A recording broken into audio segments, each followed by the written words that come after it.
Footnotes and endnotes are essential in some types of writing. When you need to add them to your documents, you'll appreciate the helpful information in this quick tip.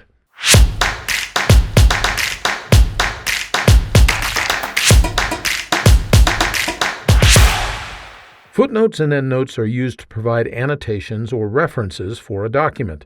Footnotes are placed at the bottom of a page, while endnotes appear at the end of the section or the end of the document.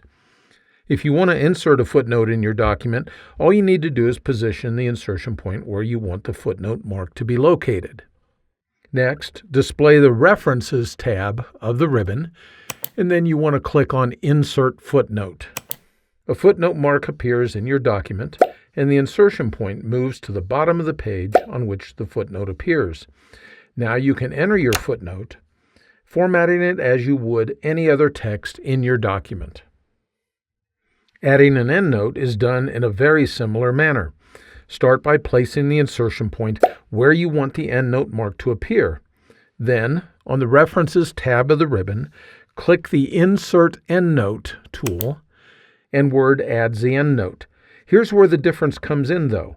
With the endnotes, Word jumps to the end of the section or the end of the document so that you can enter the note. You'll then need to navigate back to the page in your document where you were located before you entered the endnote. Word allows you to enter both types of notes in your document. They are independent of each other, placed in different places from each other, and numbered differently from each other. If you previously inserted footnotes or endnotes into your document and you want to later delete one of them, it's easy to do. Just find the note mark in the main document and then go ahead and select it. You can then press Delete to get rid of the footnote or endnote, and all of the notes that follow that footnote or endnote are renumbered so that they are in correct numerical order.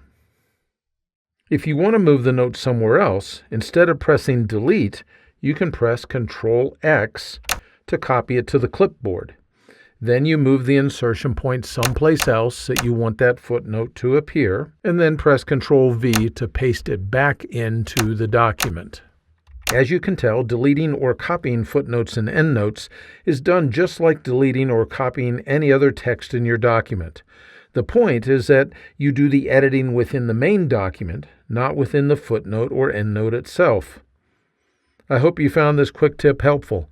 If you did, you might consider signing up for my Word Tips newsletter. Every weekly issue is free, and it includes great tips that you can put to work right away. Information is in the notes just below this video. Thanks for spending a few minutes with me today.